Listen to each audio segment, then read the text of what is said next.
Yes, turabaramukije inshuti bavandimwe aho muherereye hose mu mpande z'isi. Ubaka kanya tubabwira turi ku Gisenyi kuri Grand Barriere cyangwa se ku mupaka munini, aho uyu mupaka uhuza u Rwanda na Kongo. Ahangaha ku Gisenyi ariho hamaze kwambukira abacanshuro bagera kuri 280 baturuka mu gihugu cya Rumani. Aba bagabo rero bazungu cyangwa se babacanshuro bakoraga umurimo wo gutabara Kongo cyangwa se wo guca inshuro muri Kongo, bari kwikorera amafaranga hanini.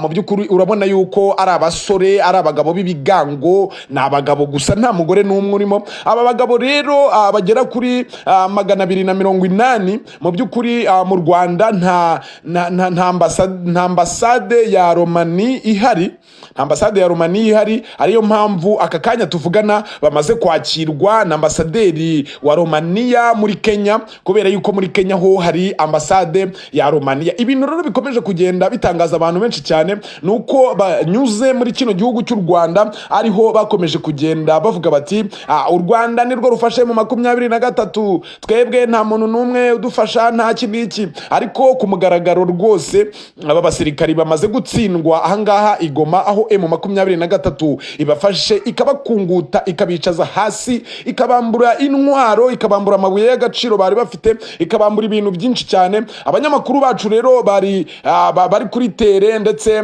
n'abandi bibitangazamakuru mpuzamahanga birimo televiziyo mpuzamahanga ya Al Jazeera, harimo televiziyo mpuzamahanga y'Abafaransa ya France 24, harimo bibitangazamakuru bigiye bitandukanye. Mu by'ukuri ubona yuko umuriro ugiye kwaka, uri kugenda waka ahangaha muri Kongo cyangwa se ahangaha cyane cyane Igoma. Ari ibintu bikomeje kugenda bibabaza isi cyane muri rusange, kuko urabona yuko bari barakomeje kugenda bitakana Abanyarwanda, bitakana igihugu cy'u Rwanda. Abantu bose nta muntu n'umwe wemeraga yuko muri iki gihugu cya Kongo hari gukorwamo n'abacanshuro. Abenshi baba Romania, abangaba ni Abanyaromania gusa bagaragaye cyangwa se babashije gumanika amaboko. Harimo n'abavuga yuko harimo Abarusiya, harimo abavuga yuko harimo Abanyasri Lanka, harimo abavuga yuko harimo abantu bagiye benshi batandukanye bafashaga iki gihugu cya Kongo kugira ngo kirukane mu 23 ku butaka bwayo. Tekereza ariko kugira ngo abene gihugu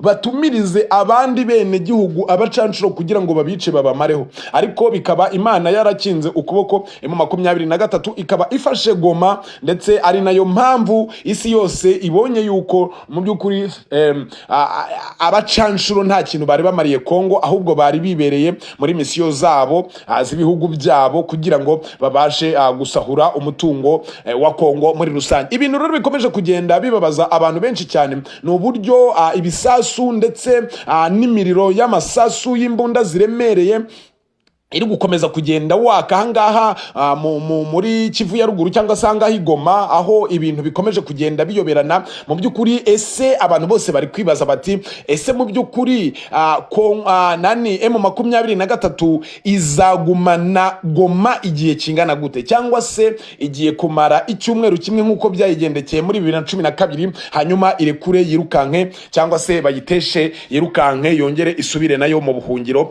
nk'uko abandi basirikare nabo iri kubahungisha ubutitsa. Ibintu bikomeje kugenda rero bizamura isukari wo twise igitumbare cyangwa se Etienne Félix Tshisekedi, nuko yakomeje kugenda atakira amahanga muri UN mu biganiro by'i Rwanda, akomeza kugenda avuga yuko mu by'ukuri ibintu bikomeje kugenda biba ku butaka bwe ari kubitezwa n'Abanyarwanda, ndetse akaba yarabuze ngo amaboko yamutabara cyangwa se ngo bigende gute. Ariko ubu ngubu akaba yagiye ku mugaragaro, aho noneho abacanshuro bagera kuri 280 baciye ku mupaka w'u Rwanda, baje kugira ngo bazanyure ku kibuga cy'indege mpuzamahanga cya Kanombe berekeza iwabo muri Romania. Reka tubabwire yuko rero hari n'abandi basirikari bagera ku 112 ba Kongo, ba FARDC ndetse na Wazalendo.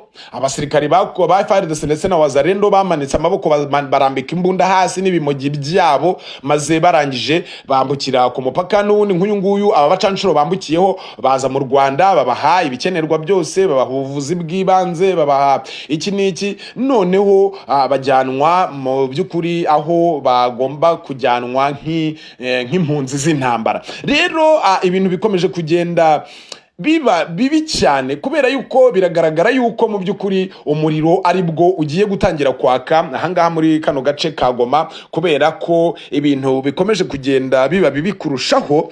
Natwe turahababereye kugira ngo dukomeje kugenda tubahereza update news, breaking news buri minota 30 kubera ko rwose birumvikana yuko ibintu bikomeje kugenda bitera abantu urujijo. Abantu benshi bari kwibaza mu by'ukuri ese M23 izagoma muri Goma, biragenda bite? Barajya gufata Kinshasa, barajya gufata igihugu cyose? Ese bageze ku nsinzi yabo ko bari bararekuye ahangaha Goma muri 2012 bajyanwa mu Bugande ndetse abandi bakajyanwa mu Rwanda nkuko His Excellency Paul Kagame yabisobanuye mu gihe gishize mu bibazo yabajijwe n'abanyamakuru ubwo yari muri press conference.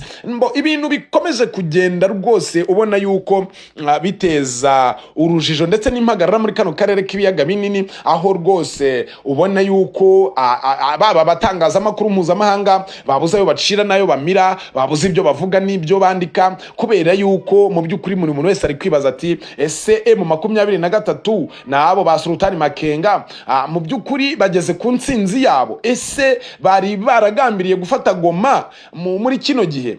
Umuntu akakomeza akabyibaza, nawe ugakomeza ukibyibaza, noneho tugakomeza tukabihanga amaso. Nanjye ndahababereye nk'umunyamakuru wanyu w'umusesenguzi w'umuhanga kugira ngo dukomeze tubagezeho update ku bijyanye na runo rugamba rwa M23 na FARDC kugira ngo mukomeze mugende muba update kuri runo rugamba. Reka rero tubabwire yuko andi makuru ari kugenda yibonekeza ahangaha muri Kongo ari uko abantu benshi bari guhunga ndetse ibisasu bikaba biri guturika biri kwica abantu benshi. Mu by'ukuri ibintu bikomeje kugenda bibabaza abantu nuko ingaruka z'intambara nyine zo zigomba kugera kuri benshi kandi ibihugu bigomba kwakira abaturage b'abakongomani cyane cyane bavuga ururimi rw'ikinyarwanda kuko barasumbirijwe. Aho twakomeje kugenda tubakurikiranira amakuru ari kuvuga muri kano karere k'ibiyaga binini, ibintu babaje abantu ndetse bibabaza abantu nuko uko u Rwanda ruri kwakira aba basirikari, izo mpunzi iki, ariko abakongomani bo cyangwa se abasirikari ba FARDC bashoboye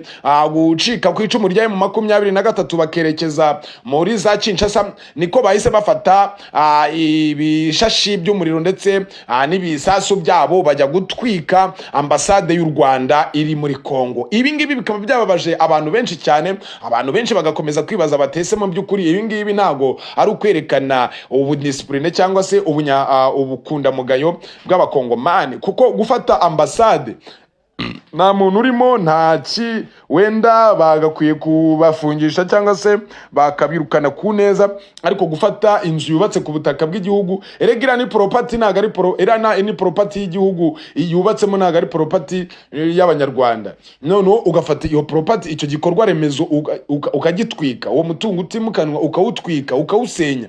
Ibyo ngibyo ni umujinya w'umurandura nzuzi. Natwe rero turahababereye ahangaha ku Gisenyi, twibereye kuri Grand Barriere ku mupaka munini. Ahangaha rwose turaza gukomeza kugenda tubakurikiranira akantu ku kandi, namwe mube hafi y'umuyoboro wacu tugenda tubanyurizaho amakuru. Ndamuru TV show rero umunyamakuru wanyu ukomeza kugenda mbasesengurira ndetse nkanabagezaho amakuru agiye atandukanye. Ni jewe Rayon Ndamurere Manas kuri mikoro, ndabakunda cyane. Bye bye, ciao ciao, we love you so much, bye.